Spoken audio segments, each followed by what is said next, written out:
बेकसूरों को जेल में डाला जाएगा और दंगाई प्रवचन देंगे। जवाब तो मांगा जाएगा। जब इकोनॉमी धराशायी हो, कूटनीति में भारत पूरी तरह से घिर गया हो, मगर मुख्य धारा की मीडिया में पूरी तरह से सन्नाटा हो, तो जवाब तो मांगा जाएगा ना। नमस्कार, टैलेंटेड इंडिया पर आप देख रहे हैं जवाब मांगा जाएगा। और मेरी आप सबसे अपील कि न सिर्फ चैनल को सब्सक्राइब करें, बल्कि वो जो बेल आइकन दिख रहा है ना, उसे तुरंत दबाएं ताकि जैसे मैं कोई शो करूं सीधे आपके मोबाइल फोन्स तक पहुंच जाए। और कार्यक्रम का आगाज करने से पहले मैं आप सबसे अपील करना चाहता हूं कि मेरे इस शो को कम से कम अपने 5 दोस्तों को फॉरवर्ड करें। उसे फॉरवर्ड करें व्हाट्सएप पर या SMS पर, ताकि यह कार्यक्रम ज्यादा से ज्यादा लोग देख सकें। और आज मैं जो आपके सामने सवाल पूछने जा रहा हूं कि सुशांत सिंह राजपूत और आमिर खान पर हमला करने की एवज में गोदी मीडिया या भारतीय जनता पार्टी सरकार किन मुद्दों से हमारा ध्यान भटकाना चाहती है। सबसे पहले आज की जो बड़ी खबर वो ये कि सुशांत सिंह राजपूत मामले की जांच अब CBI करेगी, जिसका स्वागत किया जाना चाहिए। अब दूध का दूध और पानी का पानी हो जाना चाहिए, क्योंकि यकीनन इस मुद्दे पर भारतीय जनता पार्टी जो चाहती थी वो हो गया। क्योंकि यह मुद्दा अब आसानी से बिहार चुनावों में एक राजनीतिक मुद्दा बन जाएगा। महाराष्ट्र सरकार को अस्थिर करने का एक और बहाना बन जाएगा। यानी भारतीय जनता पार्टी की 5 उंगलियां घी में और सिर कढ़ाई में। तो जैसे मैंने कहा, इस मुद्दे की जांच होनी चाहिए। और इसी दौरान पिछले 2 दिनों से मैं क्या देख रहा हूं, आमिर खान तुर्की में है और वहां पर उन्होंने तुर्की की राष्ट्रपति की जो पत्नी है एमाइन एर्दोगन, उनसे मुलाकात की, जैसा कि इन तस्वीरों से साफ हो रहा है। इस मुलाकात के बाद आमिर खान पर हमला शुरू हो गया है। उन्हें देशद्रोही बताया जा रहा है और तमाम किस्म के नाम बताए जा रहे हैं। मगर आज मैं आपसे सवाल पूछना चाहता हूं, मॉनसून सत्र शुरू होने वाला है और उसमें कई मुद्दे सामने उभर कर आएंगे, जिसके जरिए मोदी सरकार के लिए मुश्किल पैदा हो सकती है। तो जो सवाल मैं आपसे फिर पूछ रहा हूं कि क्या आमिर खान और सुशांत सिंह राजपूत के बहाने जो असल जमीनी मुद्दे हैं उनको दबाने की कोशिश की जा रही है? एक एक करके उन मुद्दों की बात करूंगा, मगर सबसे पहले आमिर खान की बात करता हूं मैं। जी हां, ऐसा लगता है कि भारत और तुर्की के बीच जो संबंध हैं उन्हें बढ़ावा देने का या उनके खराब होने की जिम्मेदारी आमिर खान के कंधों पर है।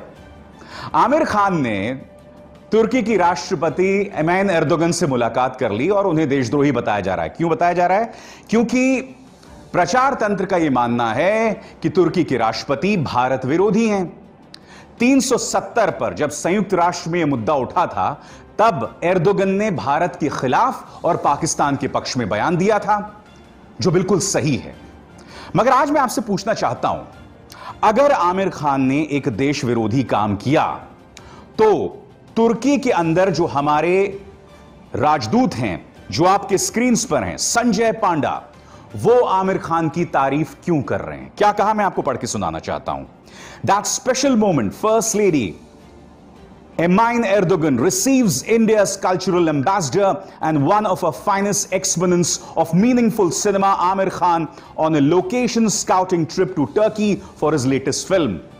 यहां पर संजय पांडा आमिर खान को भारत का सांस्कृतिक राजदूत बता रहे हैं और सार्थक सिनेमा के सबसे बड़े नुमाइंदे बता रहे हैं, कोई और नहीं बल्कि हमारे राजदूत।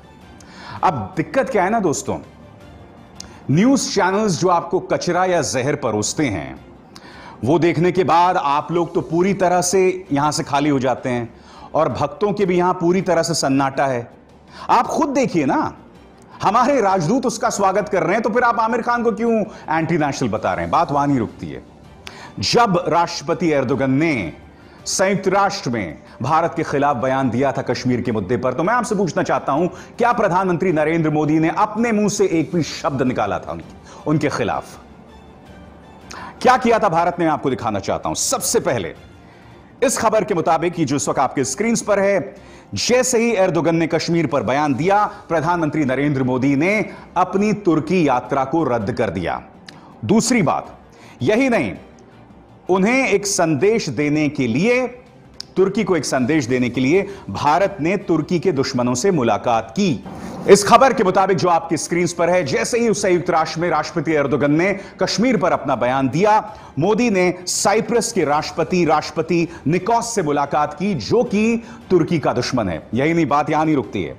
आगे मोदी जो है किरियाकोस मित्सोताकिस से भी मिले, जो कि ग्रीस के प्रधानमंत्री हैं, और जैसे कि आप जानते हैं कि तुर्की के साथ उनका विवाद चल रहा है। बहुत अच्छी बात है, मगर मैं आपसे सवाल पूछना चाहता हूं, क्या प्रधानमंत्री नरेंद्र मोदी ने अपने मुंह से एक भी शब्द राष्ट्रपति एर्दोगन के खिलाफ बोला था? मैंने तो बहुत कोशिश की इंटरनेट में ढूंढने की, मुझे तो एक भी शब्द नहीं मिला। बताइए ना। इसी तरह से चीन हमारे 20 सैनिकों को मार देता है, और आज तक, इस वक्त जब मैं आपसे बात कर रहा हूं, प्रधानमंत्री के मुंह से चीन शब्द तक नहीं निकला है। तो मैं आपसे पूछना चाहता हूं कि क्या दोनों देशों के संबंधों की जिम्मेदारी आमिर खान के हाथ में है, जो कि एक फिल्म अभिनेता है? तो आज आपको यह सवाल खुद से पूछना पड़ेगा कि आमिर खान पर यह हमला क्यों हो रहा है। इन दो चेहरों पर गौर कीजिए, अक्षय कुमार, अजय देवगन। अगर इन दोनों में से किसी ने तुर्की जाकर वहां की फर्स्ट लेडी से मुलाकात की होती तो क्या इतना बवाल होता? क्योंकि आमिर खान के साथ बीजेपी का एक इतिहास है, खासकर प्रधानमंत्री नरेंद्र मोदी का। क्योंकि जब वो मुख्यमंत्री थे तो उस वक्त नर्मदा आंदोलन से आमिर खान जुड़े थे। उसी वक्त आमिर खान की फिल्म फना को गुजरात में बैन कर दिया गया था। बात वहां नहीं रुकी। आपको याद होगा, इंडियन एक्सप्रेस के समारोह में आमिर खान आए थे और उन्होंने एक बयान दिया था कि मेरी पत्नी किरण राव कहती हैं कि क्या हमें अपने बच्चों को विदेशों में शिफ्ट कर देना चाहिए, जिस तरह से भारत के अंदर मॉब लिंचिंग चल रही है। इस बयान पर इस कदर हमला बोला भारतीय जनता पार्टी ने कि आमिर खान के जितने भी स्पॉन्सर्स थे वो सब उनसे दूर हो गए। स्नैपडील ने अपना करार आमिर खान से तोड़ दिया। तो आमिर खान का यह इतिहास रहा है, इसलिए आमिर खान पर हमला हो रहा है। आज मैं आपसे एक सवाल पूछना चाहता हूं कि अगर तुर्की ने भारत की बेइज्जती की है तो सवाल नंबर 1, प्रधानमंत्री मोदी खामोश क्यों रहे, एक शब्द क्यों नहीं बोला? सवाल नंबर 2, हमारे जो राजदूत हैं संजय पांडा, वो आमिर खान की तारीफ क्यों कर रहे हैं? सवाल नंबर 3, हम तुर्की के साथ अपने संबंध क्यों नहीं तोड़ देते अगर उनका गुनाह कितना गंभीर है तो? सिर्फ आपको ब्रेन वॉश किया जा रहा है क्योंकि आमिर खान एक मुसलमान है, और आज की तारीख में आप जानते हैं लोगों के अंदर धर्म का धतूरा घुसा हुआ है, चाटा हुआ है लोगों ने। बस उसी मुद्दे को लेकर थोड़ा खिलवाड़ चलता रहेगा एक आध हफ्ते तक। और जाहिर सी बात है, जैसे हिंदू मुस्लिम की बात आती है, भारतीय जनता पार्टी को तो सियासी फायदा होता है। यह बात अलग है कि आप समाज में लगातार जहर परोस रहे हैं, अपनी जड़ों को खोखला कर रहे हैं, अपने बच्चों के भविष्य को बर्बाद कर रहे हैं इस तरह की डिबेट्स न्यूज चैनल्स पर चलाकर, मगर असली मुद्दों से लोगों का ध्यान भटका रहे हैं। और वही असली मुद्दे यहां जवाब मांगा जाएगा में हम लगातार आपके सामने लाते रहेंगे। क्यों? क्योंकि इस वक्त मॉनसून सत्र शुरू हो रहा है और सुशांत सिंह राजपूत और आमिर खान के एवज में उन मुद्दों को दबाया जा रहा है जिससे मोदी सरकार के लिए मुश्किल पैदा हो सकती है। और वो मुद्दे क्या हैं, अब मैं आपको बतलाने वाला हूं। सबसे पहला मुद्दा जिससे आपका ध्यान भटकाने की कोशिश की जा रही है वो है पीएम केयर्स। कोरोना संकट के दौरान एक फंड बना था जिसका नाम था पीएम केयर्स, और उसमें आप जो अपना मेहनत का पैसा डोनेट करते हैं उसको लेकर पूरी तरह से पारदर्शिता नहीं है। नंबर 1, आप आरटीआई के जरिए यह पता नहीं लगा सकते कि कितना पैसा है। नंबर 2, आप इसका ऑडिट सीएजी की जरिए नहीं करवा सकते।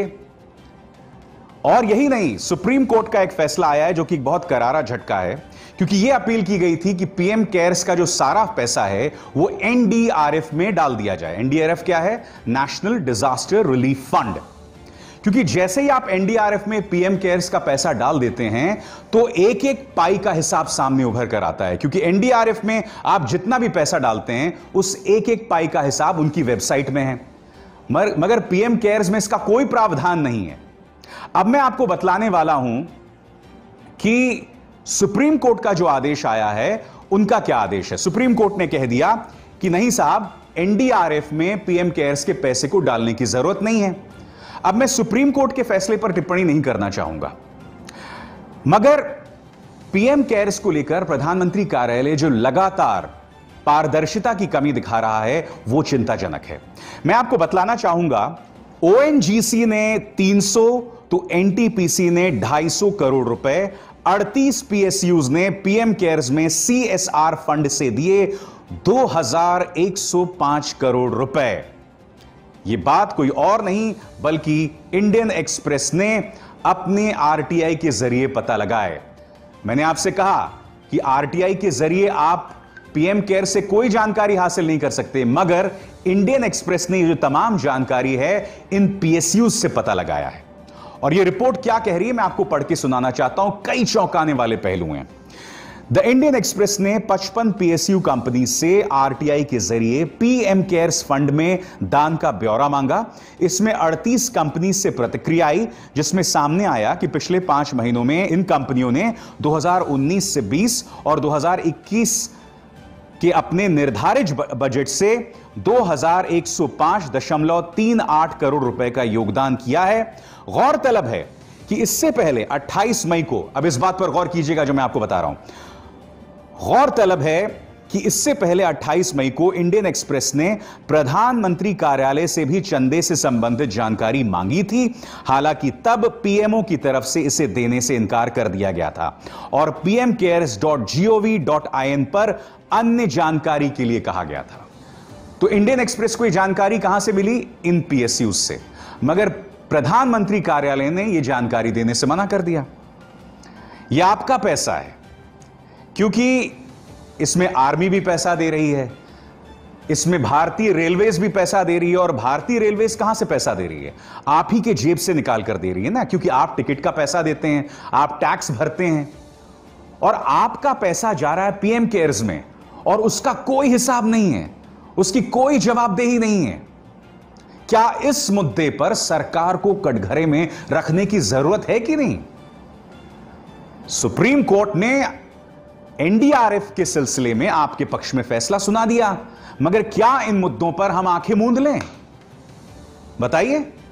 बीजेपी अपनी जीत करार दे रही है, मगर साफ तौर पर भारतीय जनता पार्टी के रुख में जो है पारदर्शिता की कमी दिखाई दे रही है। तो यह तो एक मुद्दा हुआ। अब दूसरे मुद्दे की बात करते हैं। आपके स्क्रीन पर भारत में एक दिन में 64,000 से ज्यादा कोरोना के मामले सामने आए हैं और करीब 1092 लोग एक दिन में मारे गए हैं। कोरोना में मौतें जो हैं वो लगातार उनमें वृद्धि हो रही है। रोज 1,000 लोग मारे जा रहे हैं। क्या इस मुद्दे को लेकर सरकार को कटघरे में खड़ा करने की जरूरत नहीं है? किस न्यूज चैनल पर आप इसको लेकर डिबेट देखते हैं? बताइए।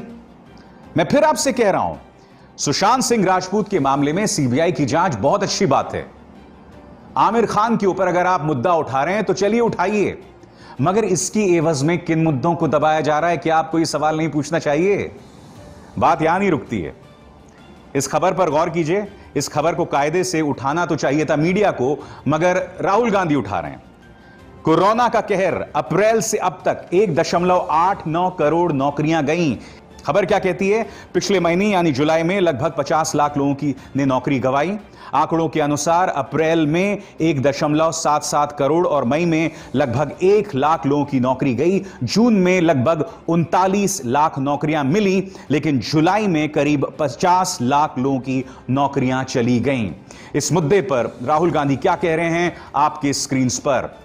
पिछले 4 महीनों में करीब 2 करोड़ लोगों ने नौकरियां गंवाई हैं। 2 करोड़ परिवारों का भविष्य अंधकार में है। फेसबुक पर झूठी खबरें और नफरत फैलाने से बेरोजगारी और अर्थव्यवस्था के सर्वनाश का सत्य देश से नहीं छुप सकता। हकीकत है। यह शख्स जो बातें कह रहा है इसमें दम है, क्योंकि अब सामने खबर यह भी आ रही है कि फेसबुक जो जहरीले बयान थे भारतीय जनता पार्टी के नेताओं को, इस शख्स अंखी दास ने उन बयानों को हटाने से इनकार कर दिया। वो कपिल मिश्रा जो लगातार भड़काऊ बयान देता है, जिसके बारे में फेसबुक के जो सुपर बॉस हैं मार्क जकरबर्ग ने बयान दिया था कि हमने कपिल मिश्रा का बयान हटा दिया था फेसबुक से, तो मैं आपसे एक सवाल पूछना चाहता हूं कि कपिल मिश्रा का ये वेरीफाइड पेज अब भी फेसबुक पे क्यों बना हुआ है? वो आदमी जो जहरीले बयान देता है। फेसबुक की ये मुलाजिम अंखी दास ने साफ तौर पर यह कहकर मना कर दिया था कि अगर हमने बीजेपी के नेताओं के जहरीले बयान हटाए तो हमारे बिजनेस पर असर पड़ेगा। यानी कि ये लोग हमारे समाज में जहर फैला सकते हैं, दंगे करा सकते हैं, बर्बादी मचा सकते हैं, हमारे बुजुर्ग मां बाप, हमारे बच्चों की जान खतरे में डाल सकते हैं अपने बिजनेस के लिए। और दुख की बात यह है कि इन चेहरों पर गौर कीजिए। भारतीय जनता पार्टी निशिकांत दुबे, केंद्र सरकार में मंत्री रविशंकर प्रसाद, ये लोग अंखी दास को इस तरह से डिफेंड कर रहे हैं, उसके बचाव में इस तरह से मैदान में आ गए जैसे अंखी दास भारतीय जनता पार्टी की सदस्य हैं। क्या आपके लिए समाज में दंगा फैलाना ज्यादा जरूरी है, फेसबुक का बिजनेस ज्यादा जरूरी है, या इस देश के आम नागरिक के परिवार की सुरक्षा? जी हां, इसी तरह से कई मुद्दे छुपाए जा रहे हैं। एक और मुद्दा जो आपके सामने छुपाया गया है वो है चीन का। चीन ने हमारी जमीन पर कब्जा कर लिया है, वो अब भी पीछे नहीं हट रहा है। और तो और आपसे तो कहा गया कि चीनी उत्पादों पर बॉयकॉट कीजिए, आपसे तो कहा गया कि फोन से टिकटॉक हटा दीजिए, मगर खबर क्या है वो आपकी स्क्रीन पर आइए देखते हैं। गालवान घाटी में फौजियों की शहादत बॉयकॉट के आह्वान के बाद भी चीन से आता रहा सामान जुलाई में जून से भी ज्यादा आयात। और इसकी जानकारी क्या है वो मैं आपको पढ़ के सुनाना चाहता हूं। जनसत्ता की यह खबर क्या कहती है? लद्दाख सीमा पर गालवान घाटी में चीनी सैनिकों से झड़प के बाद से भले ही चीन में बने उत्पादों के बहिष्कार के ऐलान किए गए हों, लेकिन जून और जुलाई के महीने में आयात घटने के बजाय बढ़ा ही है। जुलाई महीने में चीन से भारत ने 5.6 अरब डॉलर के सामान आयात किए हैं। जुलाई में लगातार दूसरे महीने में चीन से आयात में तेजी देखी गई। हालांकि इस बात पर गौर कीजिएगा, हालांकि 2019 के मुकाबले चीन से आयात का आंकड़ा 24% कम हुआ है। 2019 के मुकाबले बेशक ये आंकड़ा 24% कम हुआ है, मगर क्या आप जानते हैं इसकी वजह क्या है? क्योंकि भारत के अंदर कोरोना संकट को लेकर लॉकडाउन था। यही वजह है कि जो ओवरऑल आंकड़ा है यह कम किया गया है। पहली बात, चीन हमारे सैनिकों को शहीद कर देता है, उस पर कोई जवाबदेही नहीं। प्रधानमंत्री उस पर एक शब्द भी नहीं बोलते हैं। चीन के साथ आयात लगातार बढ़ते रहता है। और ये देखिए आज ही की खबर आई है, इस पर भी गौर कीजिए। People's Bank of China has picked up 0.006% stake in ICICI Bank by investing rupees 15 crores in the private sector lenders rupees 15,000 crore qualified institutional placement exercise which concluded last week। यानी कि चीन के पीपल्स बैंक ऑफ चाइना ने करीब 0.006% stake ICICI में bank में उठाया है। मूर्ख सिर्फ इस देश की जनता को बनाया जाता है। जवाबदेही सरकार की नहीं होती, जवाबदेही धन्ना सेठों की नहीं होती है। मीडिया इसी तरह से आमिर खान का मुद्दा उठा के, सुशांत सिंह राजपूत का मुद्दा उठा के असली मुद्दों से आपका ध्यान भटकाते रहता है। मगर शो का नाम क्या है मित्रों? जवाब मांगा जाएगा। हम जवाब मांगेंगे आपसे। और एक बार फिर अपने दर्शकों से अपील कि मेरे इस शो को कम से कम अपने 5 मित्रों, दोस्तों या किसी को भी जो आपसे इत्तेफाक भी नहीं रखते हैं उन्हें फॉरवर्ड करें, ताकि यह संदेश ज्यादा से ज्यादा लोगों तक पहुंचे। अभिसार शर्मा को दीजिए इजाजत। नमस्कार। अगर आपको हमारे वीडियोस पसंद आए तो प्लीज लाइक करें, सब्सक्राइब करें और शेयर करें।